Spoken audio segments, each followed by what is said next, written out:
Hi everyone, good afternoon, and welcome to DLD 2018. My name is Amit and I'm leading the Innovation Tech Terminal in Deloitte, which is the platform that connects our global clients with the most relevant ecosystems and helps startups grow globally through the channels. And I'm really honored to be here today. First of all, I want to thank DLD for the opportunity and also for giving us the cooler hall. The other one is crazy, so thank you for that, Oli. Stick to me, baby. Yes, I know Orly for many years. And in this panel, we're going to cover mobility, which is one of the hottest trends for the last couple of years in Israel. We saw some very interesting acquisitions already, but we want to take it a step further and speak about where the industry is going and specifically how it did connect to other areas of like smart cities or basically smart everything. And just to kick us off, I want to introduce our panels for today. So please come to the stage first. Eyal Nouri from Pango. Alisa Adel from Airbus. Alexander Gerfer, or Alex, from Worth Electronic. Guido Schwartz from Airbus. And Marios from Deutsche Bahn. Hi, everyone. So we're going to start with kind of a quick round of introduction. A few questions. Your name, the company, what does the company do, and what do you want to achieve here in DLD? Please. Okay.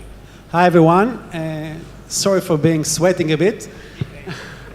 My name is Eyal Nouri. I'm from Pango. I believe for the Israeli audience, there's no need to introduce Pango, but for the foreign, we are a mobile payment platform. We started the service for parking on street, but right now we are more as a service aggregation, providing all kinds of services for parking, for the driver, and for the road. And we are today number 3rd popular application in Israel, following WhatsApp and Waze.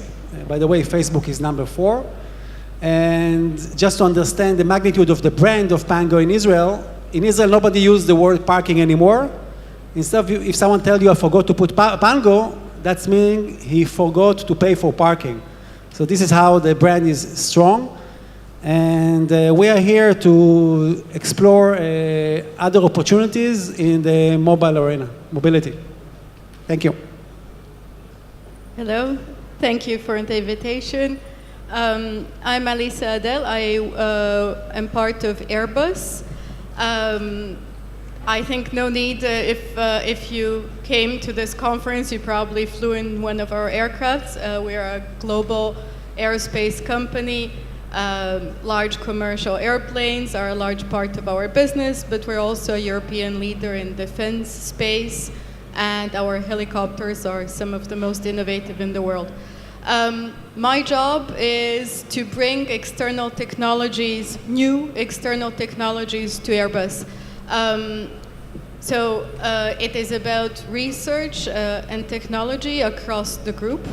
So as part of my role, what I expect from DLD in my visits to Tel Aviv is first to expose the technological challenges of Airbus to the super vibrant city of Tel Aviv and to the global DLD community, but equally to listen to our partners, to hear what they have to offer, and equally important to hear you out about how Airbus can become a better partner.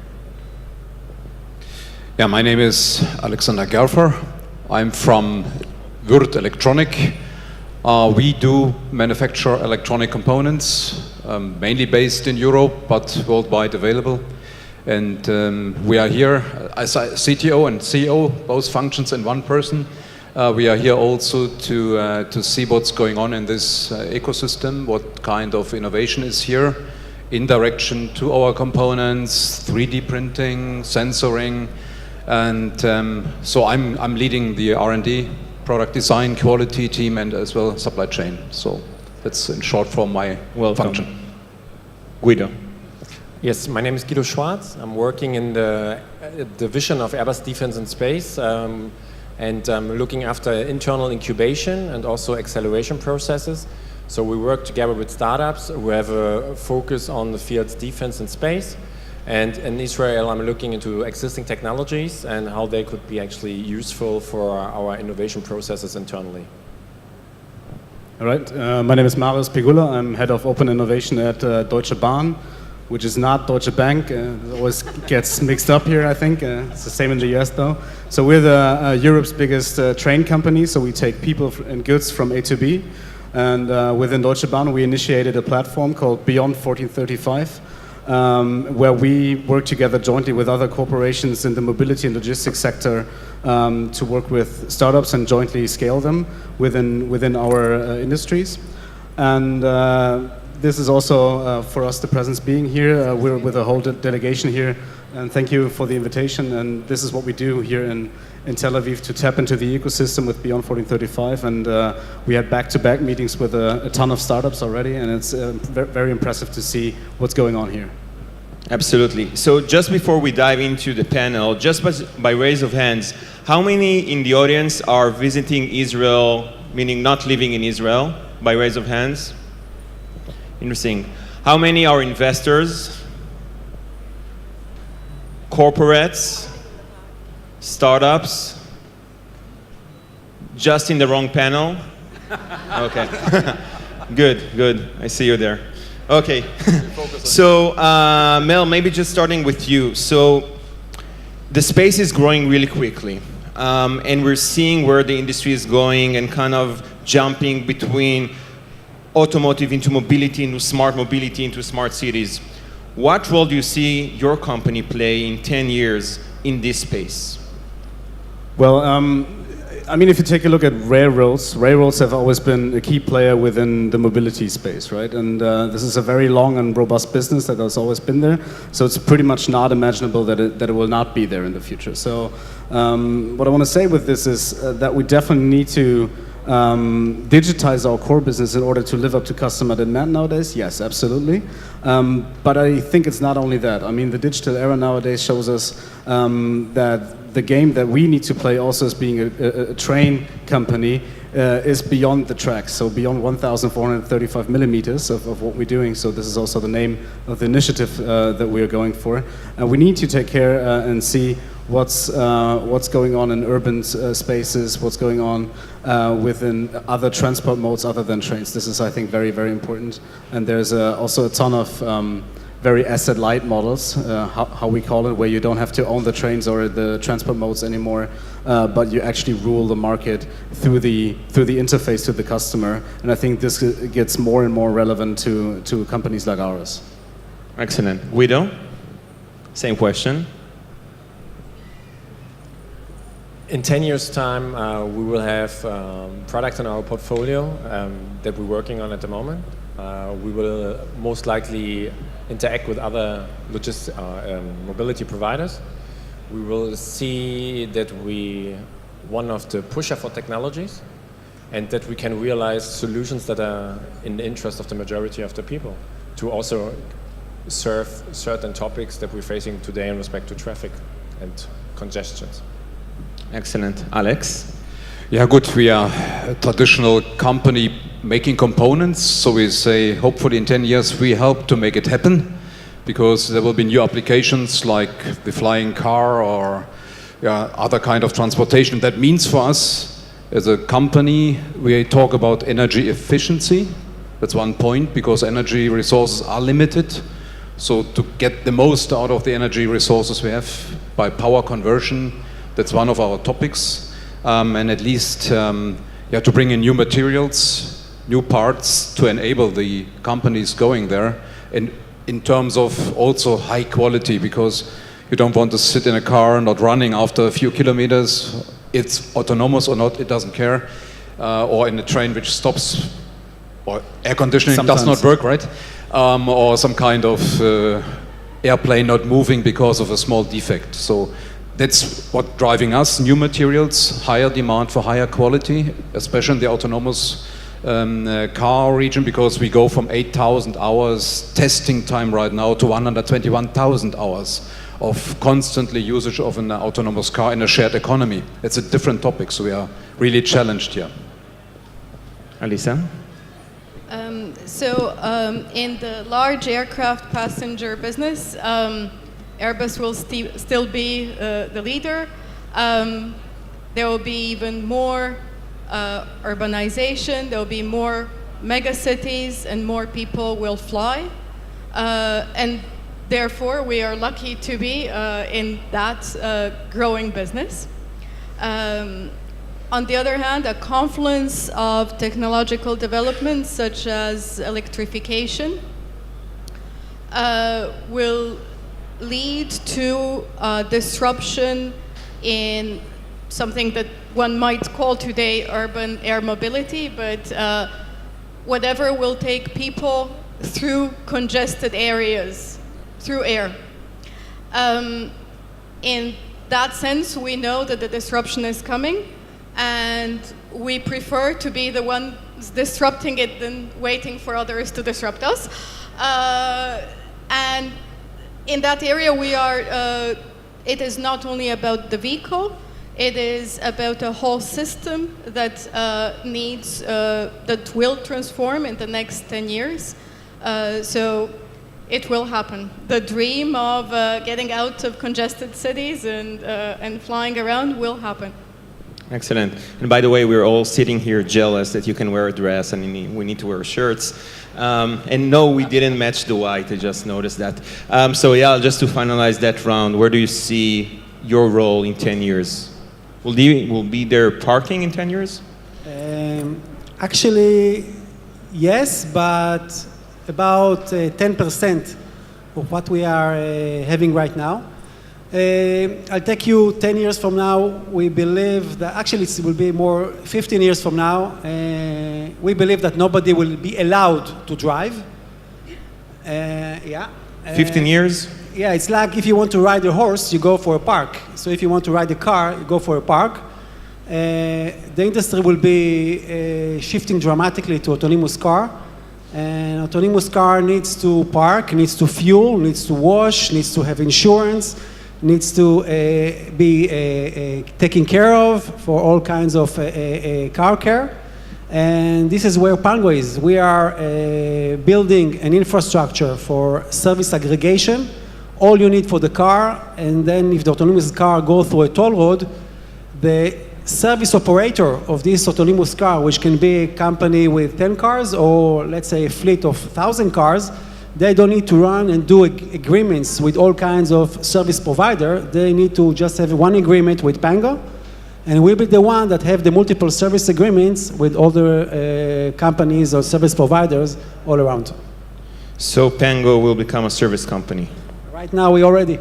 Already. So a question, Alyssa, on a point you just mentioned, and also to Guido. So where we think about contingency and where the city is going, the new third dimension, of course, is space and vertical mobility. So in DLD 2028, are we all going to come here with our own Airbus flying vehicles?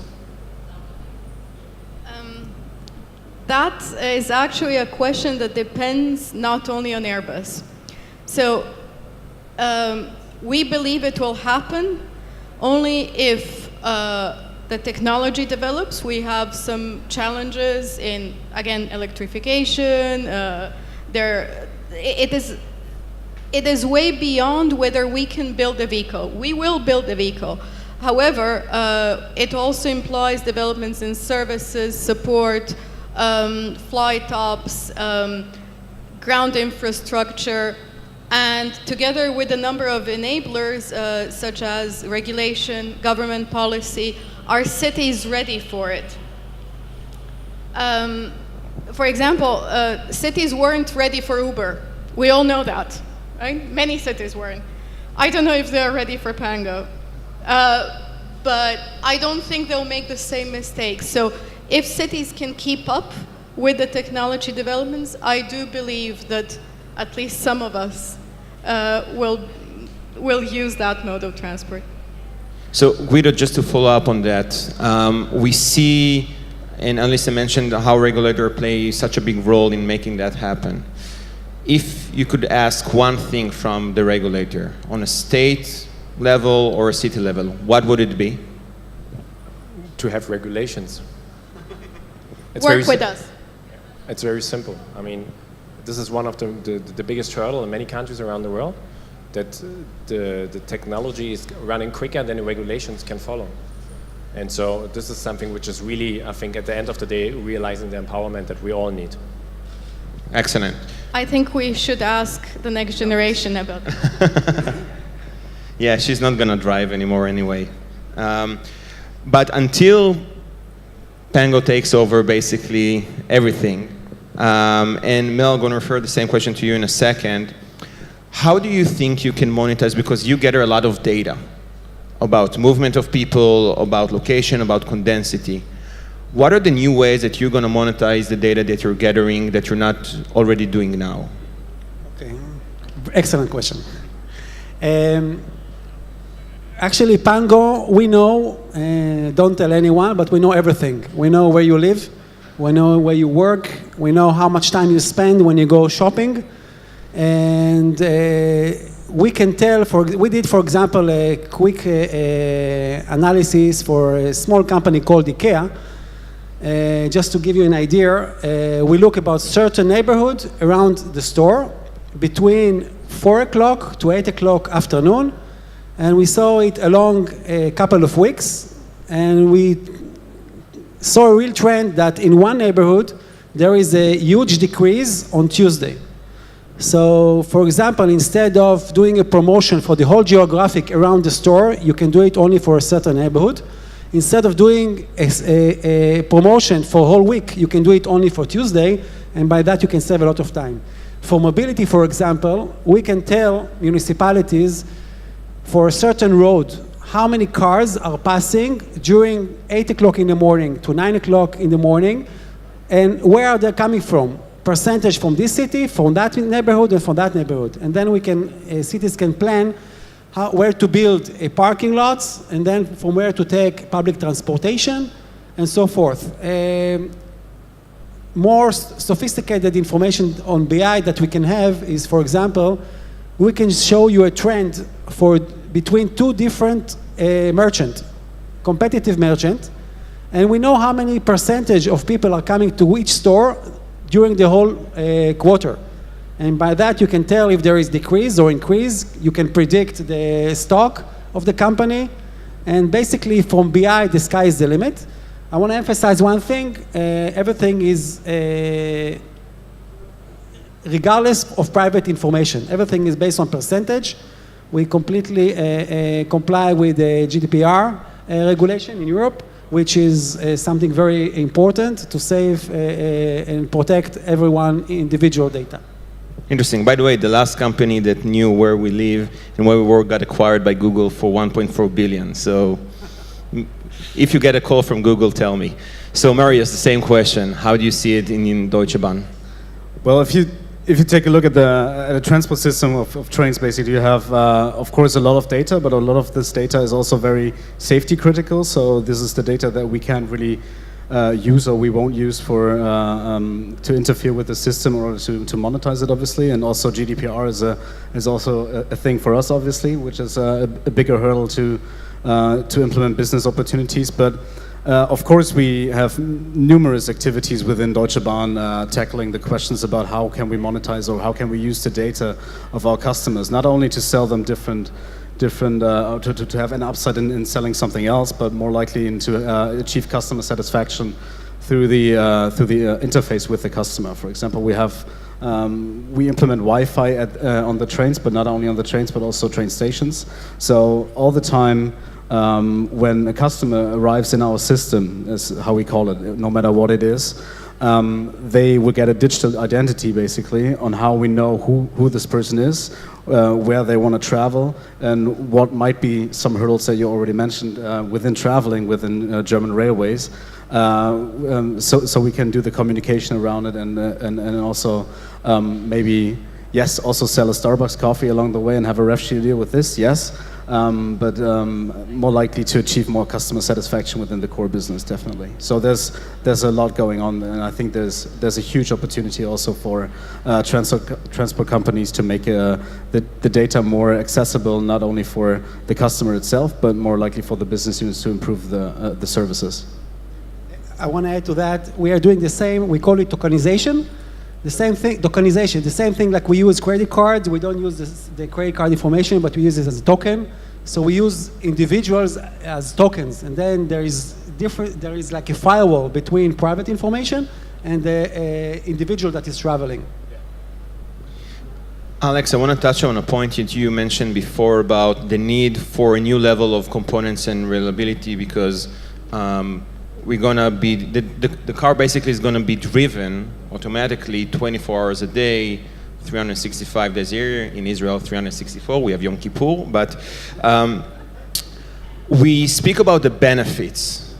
But what do you think are the constraints, hurdles, or even the major threats with future mobility?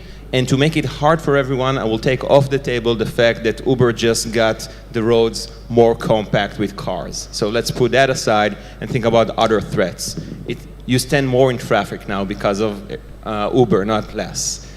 Alex. A good threats for us, for the industry, or situations we have is about how to have the right materials, raw materials. Battery technology is one of the key drivers for e-mobility. So how to have the right battery technology in place with the right capacity and the right, let's say, raw material source. When we see that we have some kind of materials of high concern, like cobalt in a battery is high demand, but the resources are limited, then we have to see how these cobalt get mined. So we have to ask second and third questions, and not only about there's a plug, I plug my car, I charge my car, and that's fine. We have to see how to generate the energy, how to transport the energy from A to B. In Germany, we have a lot of discussions now from the North Sea to the South, how to get the energy done and transport it. So a lot of fights against cabling, yes, no, under the earth or on the highways. So it's many, many questions which the industry really drive now to how to give the right answer. Or can I charge in one street on the lights all the cars in an immediate short time? Is enough energy present there, or will the whole system die out of power? So these are many, many detailed questions which are at least a success factor or really a blocking factor going further. So it's many things we hear at times. It's a yes and no thing. It's a question of how to make the best thing happen in my ecosystem where I am. An example is, we heard a guy from Mercedes-Benz, when I'm right, they denied to say we make changeable batteries. In China now, they go a different way. They say we make changeable batteries because in the meantime we can charge them very slow, and we will have a transportation unit. We had it already in Germany, I guess in the 70s, changeable batteries for transportation. So it helps you to use the energy when you have the energy and not when you need the energy. So in the short term, this future mobility trend is better for planet Earth or worse? If we take care about how do we generate the energy, how clean is it by generating the needed energy, then of course, if we do this and take care about how do we get the energy. Yeah. Marius. Yeah, maybe one thing about the utilization basically of the cars, of the vision that a lot of startups and a lot of ride-hailing companies, for example, sell in the world. I mean, of course, the dream vision is to take away congestion and to reduce the amount of cars. But the short-term view right now is that actually there are more cars on the road right now and will be stuck in traffic within cities. So it will be, I think the future of this will be that also, just like in the energy sector, modes of mobility will become an infrastructure, and they will become an infrastructure that need to be used by different services who will have a direct approach to this infrastructure. And when this will kicks in, and this is in my personal point of view, it's a little bit like ride-hailing 2.0. When this kicks in, then we really will have a better traffic systems within cities, and also this will then for planet Earth will be a better game than it is right now. And Alisa, on the same threat question, but kind of a different angle. Organization or companies like Hyperloop, where you can move people faster from point A to point B, San Francisco to Los Angeles, and in the future, maybe even between countries. How do you see it in Airbus? Is it a real threat, and how are you dealing with that? To the contrary, we see it as a major opportunity to expand and transform our business. As you know, we are already testing the market opportunities for such transportation with Boom. We are for now using helicopters right now in Mexico City, in Sao Paulo, to test how viable the business model is. We know that we will not be using standard helicopters in the future, but we know already that the business is there. With electrification, the cost of flying will be about 1/4 of what it is today. Commercially? Helicopter. Helicopter, Okay. right? And the willingness to pay is there. Of course, it will start with probably with certain cities where there is a population, where there is a willingness to pay at the level like any other new technology. But that will happen. So I don't see it as a threat. We see it as an opportunity, and we are pushing ourselves to be on the front end of that wave. And do you see a shortage in actually pilots that gonna run before everything will go autonomous? And I think in the air will be longer than maybe on the car. Do you see a shortage in pilots that can actually operate on a city level? Well, shortage of pilots is already something that large aircraft operators are facing today with the growth in Asia, for example. Airlines do face a shortage of pilots. I think that is not a question to be answered today. It is something that it will, the way we move forward depends again how fast the technology moves, and how much regulation moves, and how much adoption. So we will be ready for the change. Excellent. And by the way, just as a fun fact, the numbers that we have is that in the next 20 years, Airbus and others will manufacture around 30,000 airplanes, new airplanes. That means 300,000 new pilots. So if anyone want to do a transfer of jobs or to do a career change and you want to fly stuff, that's the time. I want to go into the notion of consortiums.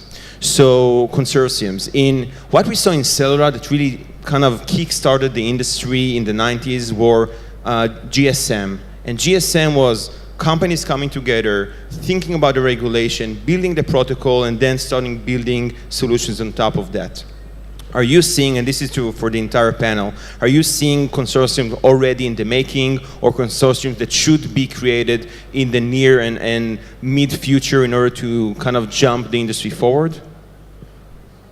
I don't know if actual consortiums, and it depends what we mean a bit by that word, but we are surely moving away from supply chain to ecosystems of partnerships. So you were talking about the challenges. One of the challenges that I'm trying to address is how do we all work together in collaboration? And this is not a kumbaya call. Of course, there are issues of IP, and we will never be in a completely open innovation environment. But we do not have all answers.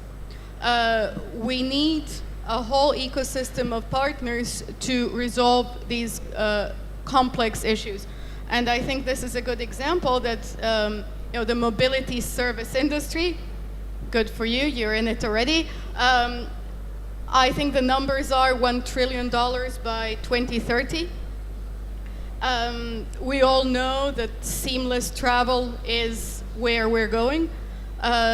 So it is obviously going to be brought to the world by some type of a consortium in our present terms. But who knows what it will look like in 10 years from now. So Airbus not buying Boeing in the near future. I No, I'm think we're joking. You don't done need for to now. answer that. Any more thoughts from the panel? Yeah, I don't believe in anything else, to be truly honest, than strategic alliances between corporations in order to live up to the strength and that are coming through the markets from Asia and also to the US, especially here for us for us as a company out of Europe. It's very important that we see this and that we have to tackle those issues or those opportunities, to put it that way, jointly. And this is I think, very important to understand, of course, and I agree that it will always be a challenge for a corporation to join forces because some of them are market competitors, and I could now tell a long story about how we set up a platform like this on how to work with corporations who are in their core business, maybe market players and competitors. But I think this is very important to actually scale innovation throughout industries, because it's a deal that you can't win on your own anymore nowadays. I would go one step back. I would look from the customer perspective. So for me, it's important to go from A to B.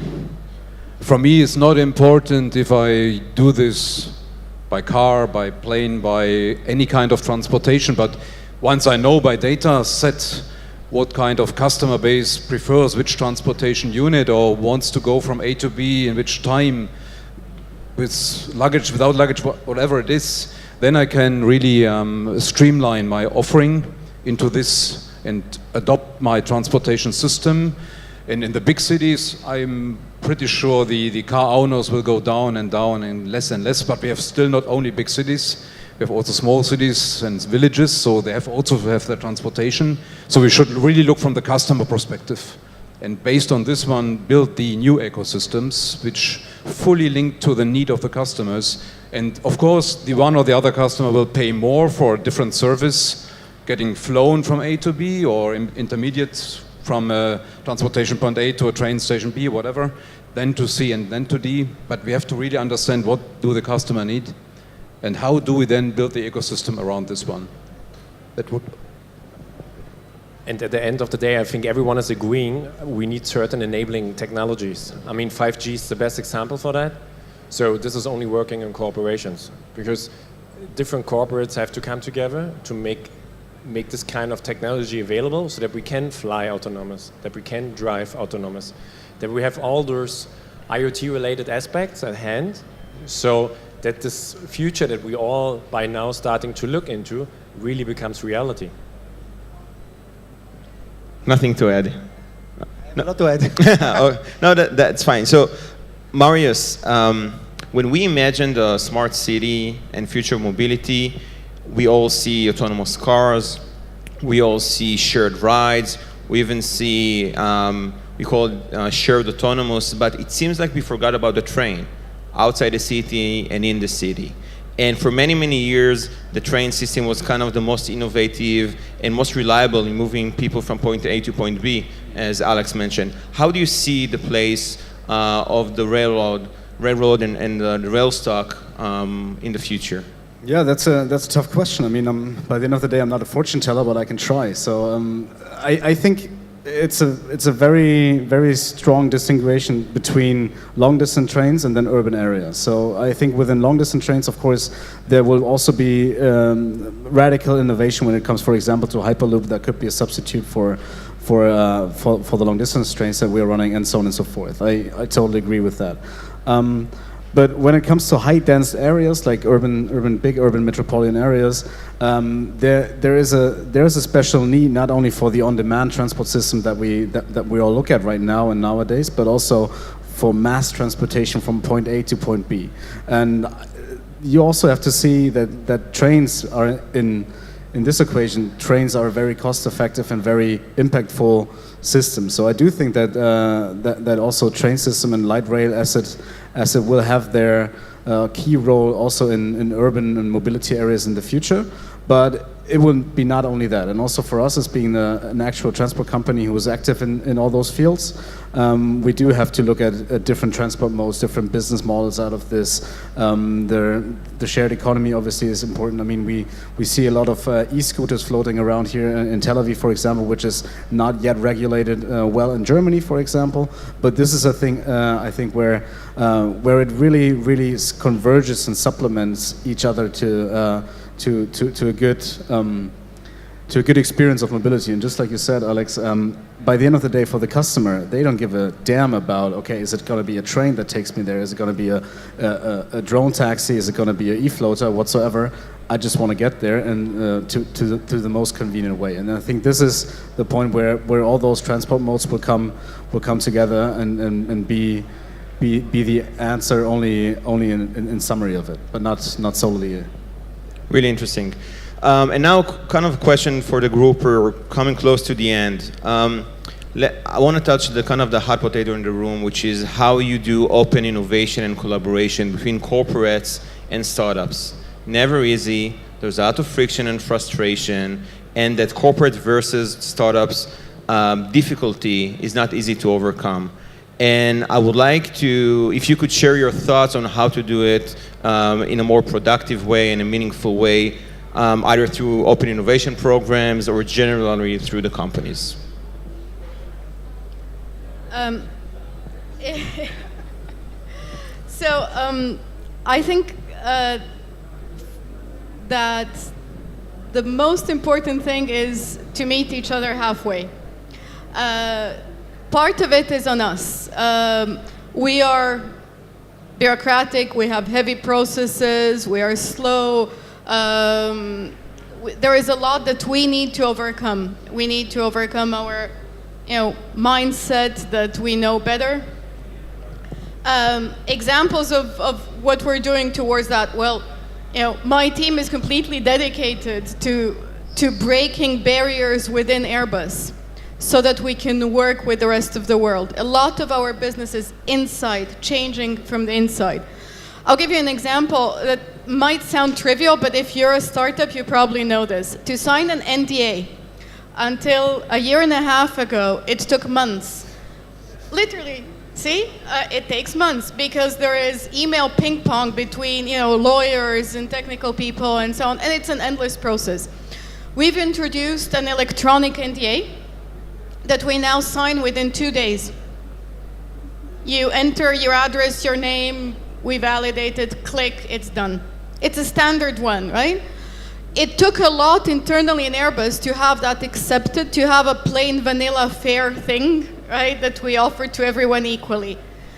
But I've just spoken to a startup yesterday, right? And I said, okay, we'll do this, it will be done in 2 days, we are at your speed now, right? So let's move. And I got back from them, well, we'll send it to our lawyer and it will go through a legal review and, all right. So I understand startups are worried, right? But again, meet us halfway. So that's one area. The other area is we should learn from each other. We should learn from startups how to do things simpler, quicker, more free, innovative, and all the buzzwords, right? The startups that I worked with over the past 3 years also learned a lot from Airbus. There is a big way from having a good idea or even a good technology to manufacturing something on an industrial scale. And especially learning how to do things at the safety requirements of Airbus. And that is a huge learning opportunity for a startup because eventually you will grow and you will need to make products that need to plug into a system that, ultimately all of you want airplanes and other flying objects to go safely over your head. So it's, again, there is work on both sides.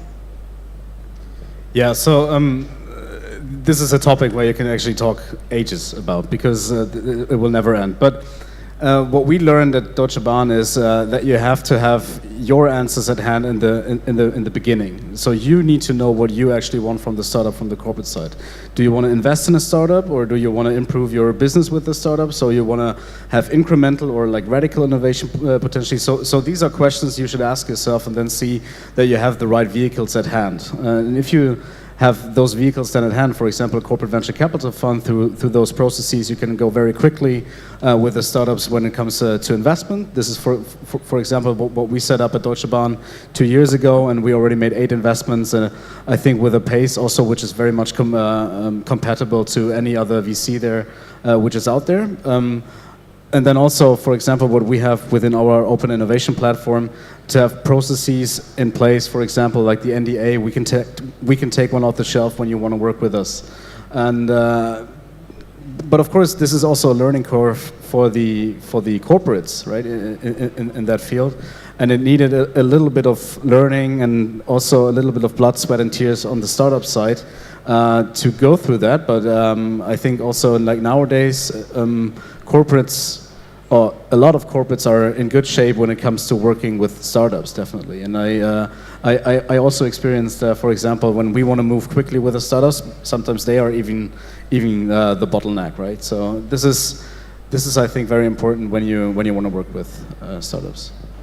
Yeah, good. We work very close with customers every day, so we get a lot of information, and we try to keep our internal design teams through agile methods and design thinking really close to the customer need, but we cannot be everywhere. So that's why we also research in the field of what's going outside in the markets, in new sensoring technology, 3D printing, as I mentioned before, because we cannot do everything. But we want to know and see, and then we have to decide, how do we let this innovation grow?